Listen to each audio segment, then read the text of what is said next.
말씀이 되겠습니다. 계속해서 시편 말씀으로 하나님 우리에게 말씀을 해주십니다.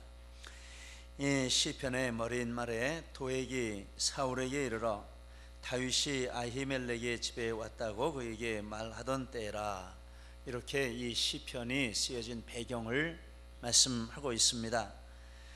사무엘상 21장 22장 말씀에 보면 다윗이 사울의 박해를 피해서 노브로 제사장 아히멜렉을 찾아갑니다. 노브는 예루살렘에서 북쪽으로 4km 정도 있는 성읍인데 당시에 여기 성막이 있었고, 그래서 예배를 섬기기 위해서 이 제사장 가문이 거기에 마을을 이루어서 살고 있는 상황이었습니다.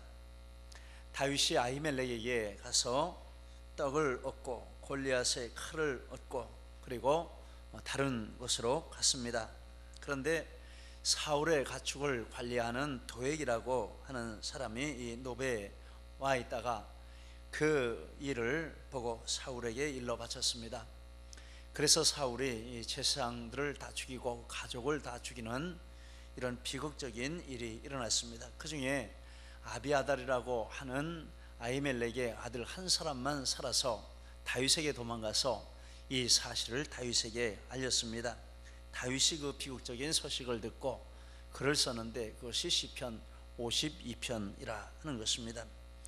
주로 여기에 보면 그 다윗이 아히멜렉과 만난 사건을 사울에게 고발한 이 도액이라는 사람에 대해서 말씀을 하고 있고, 또 다윗이 자기 믿음에 대해서 말씀을 하고 있습니다. 도액의 믿음과 다윗의 믿음, 도액의 믿음은 거짓 신앙이었고 다윗의 믿음은 참 신앙이었는데, 본문에서 그 대조를 보게 됩니다.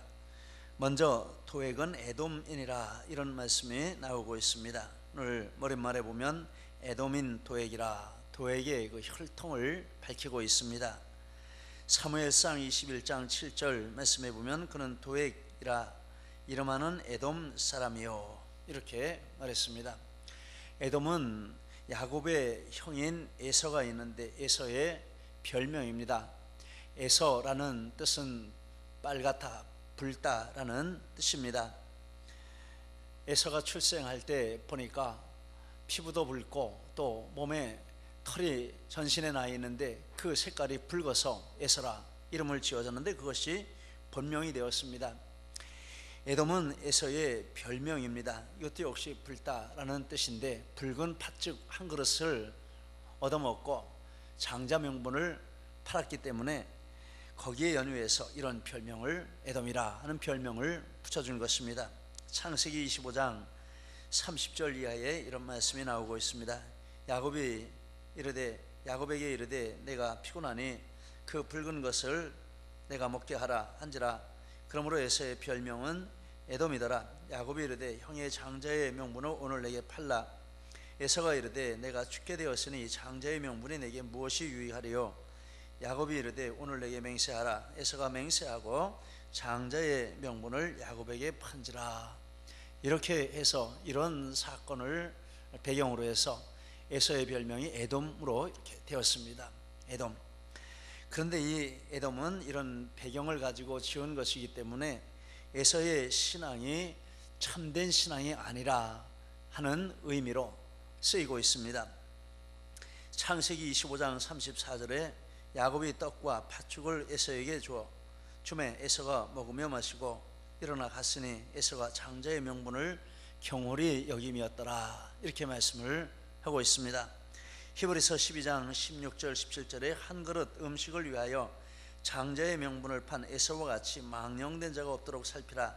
너희가 아는 바와 같이 그가 그 후에 축복을 이어받으려고 눈물을 흘리며 구하되 버린 바가 되어 회개할 기회를 얻지 못하였느니라.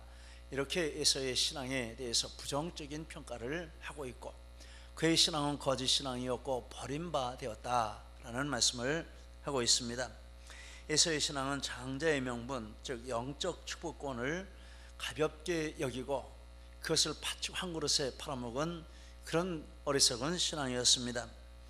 그리고 도액에 대해서 에돔인이라 이렇게 말을 했습니다. 이것은 그가 에서의 혈통적인 후손도 되지만 특별히 영적인 후손이라 하는 것을 의미를 담아서 그 혈통을 밝힌 것입니다. 도액도 여호와 앞에 머물러 있었습니다. 사무엘상 21장 7절 말씀에 그날에 사울의 신하 한 사람이 여호와 앞에 머물러 있었는데, 이 말씀에 대한 주석을 보니까 하나님께 소원하는 것을 갚기 위해서이거나 또는 정결 예식을 행하기 위해서 성전에 왔다, 이렇게 설명을 하고 있습니다. 그러므로 이 도액도 하나님을 알고 또 성전에 와서 예배도 드리고 하는 그런 사람이었다 하는 것을 알 수 있습니다.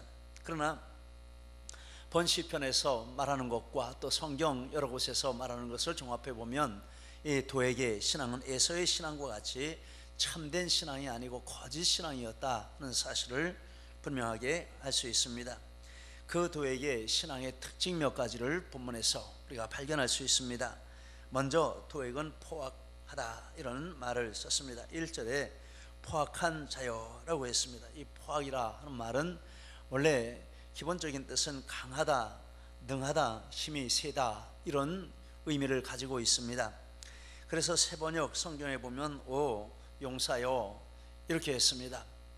원뜻을 직역을 한 것이죠. 리빙 바이블에 보면 너는 너를 영웅이라고 생각하고 있지 않냐라고 했습니다. 그런데 이 포악이라는 말은 그런 능력을 악한 쪽으로 이렇게 사용하는 것까지 포함을 해서 의역을 한 것이라 이렇게 볼 수 있습니다. 도액은 자기 믿음이 강하고 능함을 자신했다, 이렇게 볼 수 있습니다. 분명하게 성경에 이런 것이 나오지 않지만 이런 용어를 보면 자기는 굉장히 강한 사람이고 믿음이 훌륭한 사람이라 이렇게 자신을 한 사람으로 볼 수 있습니다. 누가복음 18장에 보면 한 바리새인이 이 성전에 기도하러 왔는데 그 기도하는 모습이 얼마나 자신만만한지 모릅니다. 하나님 나는 도덕적으로 완전합니다. 하나님 나는 예배도 안 빠지고 하나님 앞에 헌금도 잘하고 하나님 내가 사는 거 다 완전합니다. 영적으로나 세상의 삶에 있어서나 하나님 보시기에 나보다 완전한 사람 있으면 나와보라고 하십시오. 이럴 정도로 아주 자신 있게 하나님 앞에 기도하는 모습을 봅니다. 완전하고 자기는 강하다, 이런 확신이 충만합니다. 그런데 우리가 성경을 계속해서 읽다가 보면 참 신앙은 자기가 무가치한 죄인이며 하나님의 은혜가 아니면 소망이 없다라는 것을 인정하고 하나님 앞에 철저히 낮아지고 겸손해지는 이것이 참 신앙의 특징이라 하는 사실을 보게 됩니다. 이 바리새인과 똑같이 한 세리가 하나님 앞에 같이 성전에 기도하러 올라갔습니다. 그는 성전 안에 들어가지도 못하고 멀리 서서 무릎을 꿇고 땅의 이마를 조아리면서 가슴을 치면서 애통해하면서 하나님 저는 죄인입니다. 하나님이 저를 불쌍히 여겨주지 아니하시면 저희는 어디에 갈 데가 없습니다. 하나님 불쌍히 여겨 주옵소서, 이렇게 하면서 간구하게 마음을 찢으며 하나님 앞에 회개하며 기도했다라고 예수님이 말씀을 하시면서, 그런데 그 세리의 믿음이 진짜다 이렇게 평가를 해주신 부분이 있습니다. 도액은 이렇게 자기가 강한 사람이라 영적으로 강하고 모든 면에서 이만하면 괜찮다 이런 생각을 하고 있었습니다. 그리고 도액은 악한 계획을 자랑했습니다. 1절 말씀, 너희가 어찌하여 악한 계획을 스스로 자랑하는가. 이 말은 다윗과 아히멜렉이 만난 그 사건을 악용해서 출세할 계획을 세웠다는 것입니다. 그리고 이렇게 완벽한 계획을 내가 가지고 있으니 내 출세는 따놓은 당상이라 이런 식으로 생각하고 있었다라는 것입니다. 여러분, 악한 방법으로 이익을 얻으려는 이것은 사탄의 방법입니다. 그래서 그렇게 하면 사탄의 종이 되는 것입니다. 또 악한 것은 아니지만 이 악한 계획을 자랑한다라는 말은 이렇게 적극적으로 악을 행하려는 계획을 세우고 그것을 자랑하는 것은 아니지만 하나님께 여쭙지 않고 하나님의 뜻을 구하지 않고 내 마음대로 계획을 세우고 행하는 그런 것, 하나님 보시기에 악이라 하는 것입니다.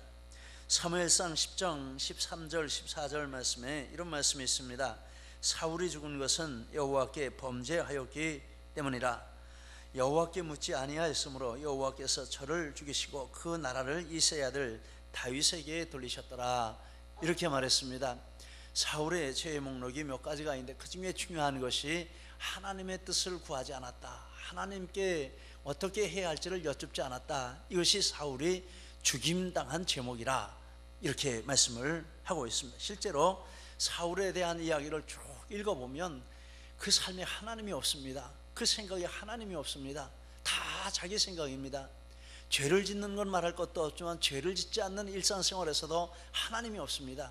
이 악이라는 것입니다. 야고보서 4장 13절 이하에 들으라. 너희 중에 말하기를 오늘이나 내일이나 우리가 아무 도시에 가서 거기서 1년을 유하며 장사하며 일을 벌이라 하는 자들아, 너희가 도리어 말하기를 주의 뜻이면 우리가 살기도 하고 이것저것을 하리라 할 것이거늘 이제 너희가 헛하는 자랑을 자랑하니 이러한 자랑은 다 악한 것이라. 이렇게 말씀을 하였습니다.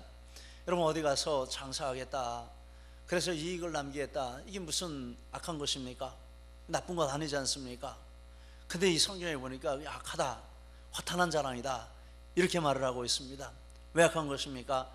우리 하나님의 백성들은 무슨 일이든지 작은 일이든지 큰 일이든지 다 이렇게 하나님께 여쭈어야 하는 것입니다. 이 기본입니다. 신앙의 기본입니다. 하나님, 이런 계획이 있는데 어떻게 하면 좋겠습니까? 하나님의 뜻은 무엇입니까? 알려주십시오. 그리고 하나님의 인도하심을 따라서 걸어가는 그것이 신앙생활의 방법입니다. 나 죄 안 졌는데 사람들이 그걸 죄라고 생각도 안 하고 그거 정말 죄도 아닌데 왜 그걸 가지고 뭐라고 하냐? 그게 아닌 것입니다. 하나님의 뜻을 구하고 우리는 하나님의 종이고 값으로서는 하나님의 소유가 되었기 때문에 모든 일에 하나님의 주권을 인정하고 하나님께 구하고 하나님의 뜻을 확인하고 거기에 순종하는 이것이 신앙이라 하는 것입니다. 우리 청년 중에 한 청년이 있습니다. 교환 학생 계획이 있었습니다. 그런데 그 문제를 놓고 하나님 앞에 기도했습니다.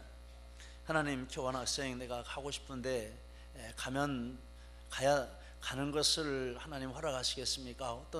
어떻게 하면 좋겠습니까? 근데 그 마음 가운데 교환 학생 가는 것보다 교회에서 봉사하는 것이 더 하나님이 기뻐하신다, 이런 마음을 주신 것입니다. 교환학생 가는 게 죄가 아니지 않습니까? 학생이면 누구나 갈 수 있고 그거 당연히 또 보낼 수도 있는 거죠. 그런데 그걸 놓고 자기 마음대로 그냥 내가 학생이니까 당연히 가지 이렇게 한 것이 아니라 그걸 놓고 하나님 앞에 기도했다는 것입니다. 그런데 하나님이 가라고 하시는 게 아니라 가지 말고 교회에 봉사하라. 그래서 어떻게 했습니까? 그래서 순종했습니다. 하나님이 가지 말라고 하시니까 나는 교회에 순종한다. 그거 얼마나 마음 바꾸기 어렵습니까? 그런데 그렇게 했습니다. 그러면서 이제 8월까지 왔습니다. 그리고 8월 방학이 끝나고 이렇게 9월 이제 학기가 시작되는데 그때 이렇게 모여서 공부를 하면서 이렇게 말을 했습니다. 그때 교환학생 가려고 기도했는데 하나님께서 가지 말라고 하셔서, 그리고 교회에 직분을 더 충성하라 이렇게 하셔서 그렇게 순종을 했는데 지나고 나 보니까 교환학생 간 것보다 더 많은 축복을 받았습니다. 첫째, 학교에서 자기 전공한 분야에 탁월함을 인정받아서 프로젝트를 학교에서 줘서 전액 장학금으로 미국에 이렇게 일주일이지만은 학교에서 완전히 이 비행기 값 체류비 다 대주고 그 분야에 가서 이렇게 연구를 하고 오도록 그런 축복을 받았습니다. 미국 갔다 왔습니다. 그리고 두 번째, 방학 동안에 이게 파트타임으로 그 회사에서 이렇게 일하는 그게 있는데 그 인턴이 있는데 그 인턴 자리를 구하는데 어떻게 이렇게 또 자리가 구해졌는데 외국계 회사에 인턴 자리가 구해졌습니다.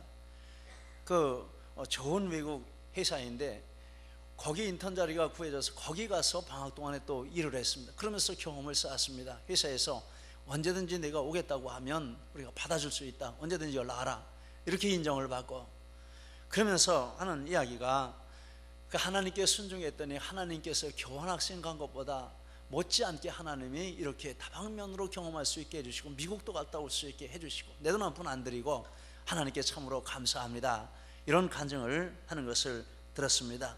여러분, 이것이 의인 줄 믿습니다. 하나님의 뜻을 구하고 그 뜻에 순종하는 이것이 여러 길이 있지만 내 생각대로 가지 않고 그렇게 하는 이것이 참된 믿음인 줄 믿습니다. 그리고 도액은 혀로 악을 꾀하고 거짓으로 남을 해쳤습니다. 2절에서 4절 말씀, 내 혀가 심한 악을 꾀하고 날카로운 삭도같이 간사를 행하는도다. 내가 선보다 악을 사랑하며 의를 말함보다 거짓을 사랑하는도다. 간사한 혀에 내가 잡아먹는 모든 말을 좋아하는도다 라고 말했습니다. 도액에 대해서 한 말입니다.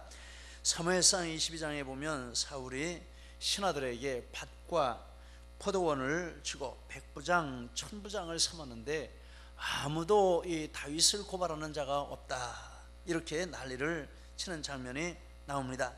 이때 도액이 나서서 사울에게 다윗과 아히멜렉이 만난 사건을 고발을 했습니다.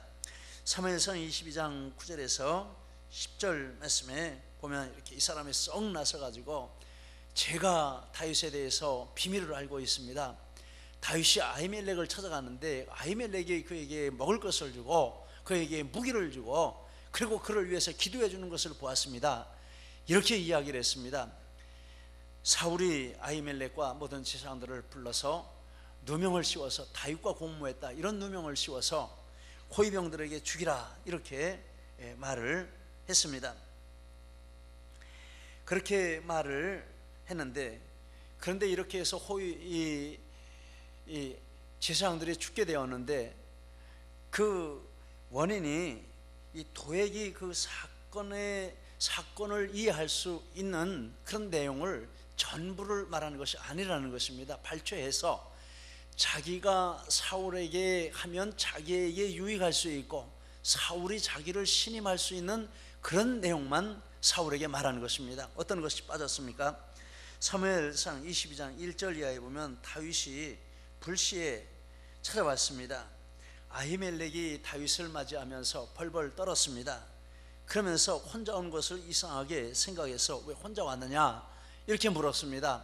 그때 다윗이 말하기를 사울 왕이 자기에게 특별 임무를 맡기고 아무에게도 말하지 말라 했기 때문에 이렇게 혼자 왔고 다른 내 부하들을 다른 곳에서 만나기로 했습니다, 이렇게 하면서 먹을 거 있으면 먹을 것 좀 주십시오, 왕의 명령이 급했어요, 아무 먹지도 못하고 칼 있으면 칼도 주십시오, 칼도 못 가지고 왔습니다, 이렇게 하고 기도해 주십시오, 이렇게 해서 기도받고 얼마 있다가 금방 자리를 떠났습니다. 그런데 이런 말까지, 이런 상황까지 다 얘기를 해 주었으면은 사울이 그렇게 판단을 하지 않을 텐데 진실을 말했지만은 반만 진실을 말하고 진짜 말해야 할 부분은 자기 이익을 위해서 숨긴 것입니다. 호위병들이 거부했습니다. 우리가 제사장들을 어떻게 죽입니까? 죽일 수 없습니다. 차라리 우리를 죽이십시오, 이러고 거부를 하니까 도액에게 말을 했습니다. 네가 가서 죽여라. 그러니까 도액이 자기 부하들을 데리고 썩나서 제사장 85명을 죽였습니다. 그리고 노브로 달려가서 노브에 있는 제사장 가족들, 어린아이까지 다 죽였습니다. 왜 그렇게 했습니까? 출세하려는 자기 계획이 있고 포부가 있었기 때문에 그렇게 한 것입니다. 사무엘상 22장 22절에 보면 그날에 에돔 사람 도액이 거기 있기로 그가 반드시 사울에게 말할 줄을 내가 알았노라, 이렇게 말했습니다. 도액이 이 거짓말을 할 것을 다윗이 알았고 근데 막을 수는 없는 것이죠. 그런데 그렇게 거짓말을 해서 수많은 무고한 생명을 죽이는 날카로운 삭도와 같이 그 말이 그런 역할을 했다라는 것입니다. 그러나 그것은 이 도액에게 영원한 저주의 결과를 가져왔습니다. 본문 5절 말씀에 보면 하나님이 영원히 너를 멸하시며 너를 붙잡아 내 장막에서 뽑아내며 살아있는 땅에서 내 뿌리를 빼시리로다 라고 이렇게 말씀을 했습니다. 우리는 유리한 것, 불리한 것을 막론하고 거짓말을 하지 않고 진실한 것이 참된 믿음의 모습인 줄 압니다. 에베소 4장 25절 그런즉 거짓을 버리고 각각 그 이웃으로 더불어 참된 것을 말하라. 이는 우리가 서로 지체가 됨이니라. 골로새서 3장 9절에 너희가 서로 거짓말을 말라 옛사람과 그 행위를 벗어버리고, 디모데후서 1장 4절 5절에 내 눈물을 생각하여 너 보기를 원함은 내 기쁨이 가득하게 하려 함이니 이는 내 속에 거짓이 없는 믿음을 생각함이라. 우리와 교제하는 어떤 사람이 우리를 생각하면서 이렇게 그 사람은 참 진실해, 말을 한마디 해도 그 말에는 거짓말이 없어, 이렇게 생각할 수 있고, 하나님 믿기 때문에 그래, 이렇게 인정해 줄 수 있다면 이것이 참된 믿음의 축복인 줄 믿습니다. 그리고 토액은 재물을 의지하고 스스로 든든하게 하려 했습니다. 7절 말씀, 이 사람은 하나님으로 자기의 힘을 삼지 아니하고 오직 그 재물의 풍부함을 의지하며 제 악으로 스스로 든든케 하던 자라 하리로다 라고 했습니다. 토액은 하나님을 자기의 힘으로 삼지 않았습니다. 형식적인 신앙생활은 했지만 그의 생각 가운데 하나님이 계시지 않습니다. 그의 교회 가운데 하나님의 자리가 없습니다. 그의 삶에 하나님의 인도하심이 없습니다. 다 자기가 교회 가고 생각하고 자기 뜻대로 사는 것입니다. 형식적으로만 신앙생활 하는 것이죠. 하나님을 자기 힘으로 삼지 않는 사람. 그리고 도액은 자기 힘으로 오직 그 재물의 풍부함을 의지했다라고 했습니다. 물질 만능주의, 돈이면 다지 뭐 다른 게 뭐가 있냐.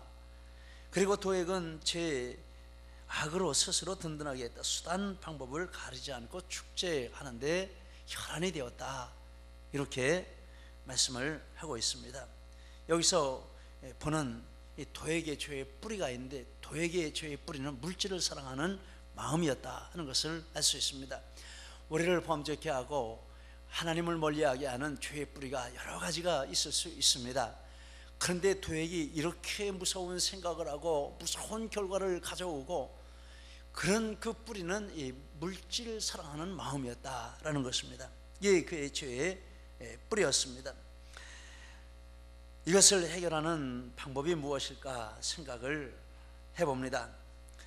다른 부분에는 다른 방법이 있겠지만 이렇게 물질 사랑하는 마음의 뿌리를 뽑아내는 방법이 무엇일까? 이것은 온전한 11조를 드리는 것입니다.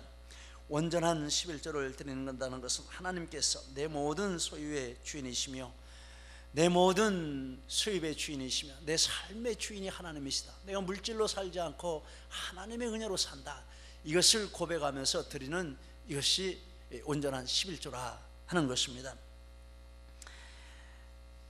그리고 이런 마음으로 하나님 앞에 이 물질 부분에 있어서 하나님의 주권을 인정하고 나아가게 될 때, 그것이 우리 마음속에 뿌리 박혀 있는 이 물질 사랑하는 마음의 뿌리를 뽑아내는 능력을 행사한다라는 것입니다. 여러분, 11조를 들으시기를 축복합니다. 온전하게 들으시기를 축복합니다. 이것은 내가 더하거나 내가 빼거나 또 내가 이렇게 바꾸거나 방법을 부리거나 그럴 부분이 아닙니다. 굉장히 위험한 것입니다. 그리고 이 부분이 안 되면 믿음이 온전하게 설 수가 없습니다. 자꾸 기울어지고 넘어집니다. 시험에 됩니다. 여러분, 이 부분에 승리하시기를 축복합니다. 도액이 이 부분에 있어서 분명했다면 이런 비극적인 주인공은 되지 않을 것입니다. 여러분, 우리가 물질을 가지고 있다고 천년만년 삽니까? 그거 가지고 모든 행복을 보장할 수 있습니까? 그렇지 않습니다. 분명하게 이 부분에 있어서 하나님 앞에 깨끗하시기를 축복합니다. 그래야 합니다. 그리고 다윗의 참된 믿음의 특징을 몇 가지로 말을 했습니다. 다윗은 하나님의 인자하심이 항상 있고 그 인자하심을 영원히 의지한다 라고 했습니다. 1절 말씀, 하나님의 인자하심이 항상 있도다. 8절, 하나님의 인자하심을 영원히 의지하리로다. 인자하심이라 하는 말은 하나님의 일방적이고 완전하고 영원한 긍휼을 여기는 하나님의 사랑을 말하는 것입니다. 불변한 하나님의 사랑. 다윗이 완벽한 사람이 아닙니다. 잘할 때도 죄인이요 죄 지을 때는 더 죄인입니다. 다른 사람보다 더 큰 죄를 지은 사람입니다. 그런데 어떻게 그가 참 신앙인입니까? 이 믿음의 근거를 자기에게 두지 않았습니다. 잘할 때도 자기에게 두지 않고 죄 지을 때도 자기에게 두지 않고 하나님의 긍휼하심이 나를 살리는 것이지, 내가 이렇게 한다고 저렇게 한다고 해서 그것이 나를 보장하는 것이 아니다. 그 믿음을 가지고 하나님을 붙들었습니다. 이것이 참된 신앙인 줄 믿습니다. 시편 13편 5절 말씀, 나는 오직 주의 인자하심을 의뢰하였사오니 내 마음은 주의 구원을 기뻐하리이다. 우리가 잘 아는 23편 6절 말씀, 나의 평생에 선하심과 인자하심이 정녕 나를 따르니 내가 여호와의 집에 영원히 거하리로다. 다윗은 하나님을 이렇게 인자하심을 신뢰했습니다. 그리고 다윗은 자기가 하나님의 집에 있는 푸른 감람나무 같다라고 했습니다. 8절 말씀, 오직 나는 하나님의 집에 있는 푸른 감람나무 같으며, 감람나무는 이 가나안 땅에 흔히 볼 수 있는 나무라고 합니다. 그런데 이 나무는 수백 년 동안 열매를 맺는 특별한 그런 나무이고 유실수이고, 죽어도 가지들이 자라나기 때문에 그 나무는 계속해서 살아있는 영생의 상징이라 이렇게 알려져 있습니다. 그리고 영적으로는 하나님께 축복받고 귀하게 쓰임받는 그런 사람을 가리키는 의미가 있습니다. 스가랴서 4장에 보면 스가랴 선지자가 환상으로 보았는데 순금 등대가 있고 그 곁에 두 감람나무가 있는 것을 보았습니다. 천사에게 묻습니다. 이 두 감람나무가 무슨 뜻입니까? 이렇게 물을 때 천사가 대답합니다. 기름 부은 자 둘이고 온 세상의 주 앞에 서 있는 자들이라. 스가랴서 5장 14절, 즉 하나님께 기름 부음 받아서 하나님이 시키신 특별한 사역을 위해서 하나님 옆에 서서 하나님을 섬기는 일꾼들이라, 이런 뜻입니다. 그리고 요한계시록에도 이 감람나무 이야기가 나오고 있습니다. 요한계시록 11장에 보면 종말에 복음을 증언하다가 죽임을 당하고 3일 반 후에 부활하여 승천하게 되는 두 선지자 이야기가 나오고 있습니다. 그런데 그 두 선지자를 가리켜서 주 앞에 서 있는 두 감람나무라 이렇게 말씀을 했습니다. 하나님께 특별하게 선택을 받아서 특별히 귀하게 쓰임을 받는 그 종말의 그 두 선지자를 두 감람나무라, 이런 말로 표현을 한 것입니다. 다윗이 지금 얼마나 어려운 상황 가운데 있습니다. 내일 죽을지 모레 죽을지 모르는 상황입니다. 그런데 그 마음 가운데 이런 확신이 있습니다. 나는 하나님의 집에 있는 푸른 감람나무다. 지금 이렇게 훈련받고 연단받지만 절대로 나는 망하지 않는다. 하나님이 나를 지켜주시고 하나님 나를 귀하게 써주실 것이다. 이런 확신이 그의 마음 가운데 충만한 것입니다. 그래서 이런 비극적인 일을 만나서도 그런 신앙 고백을 하는 것을 볼 수 있습니다. 참 신앙에서 이런 능력도 나오는 줄 믿습니다. 그리고 다윗은 이를 주께서 행하셨으므로 주께 감사하고 주의 이름을 사모하겠다 9절에 말했습니다. 주께서 이를 행하셨으므로 내가 영영히 주께 감사하고 주의 이름이 선함으로 주의 성도 앞에서 내가 주의 이름을 의지하리이다 라고 했습니다. 모든 상황 가운데에서 이런 비극적인 일이 일어났지만, 그리고 나 때문에 이런 일이 일어났지만 내가 좌절하거나 절망하거나 자기 양심의 가책을 받고 자책하는 것이 아니라 하나님께 그 모든 것을 맡기고, 잘하는 것도 맡기고 잘못하는 것도 맡기고 하나님, 나는 하나님께 감사하겠습니다. 이것이 참신앙의 능력인 줄 믿습니다.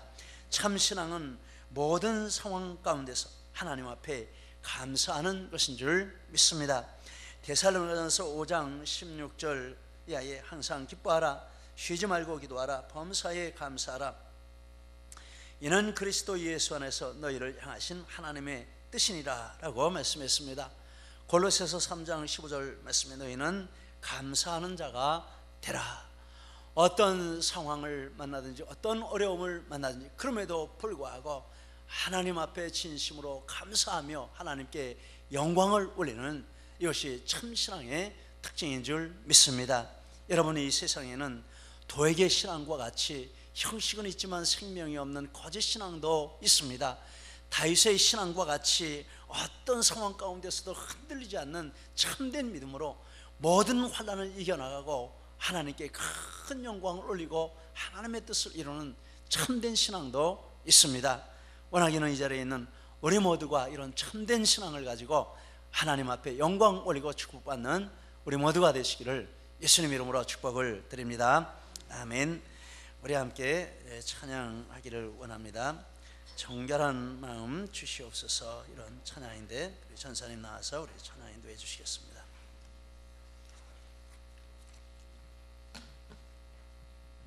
함께 찬양이 우리의 고백이 되기를 소망하면서 우리 주님 앞에 찬양 올려드리겠습니다. 우리 함께 찬양하겠습니다.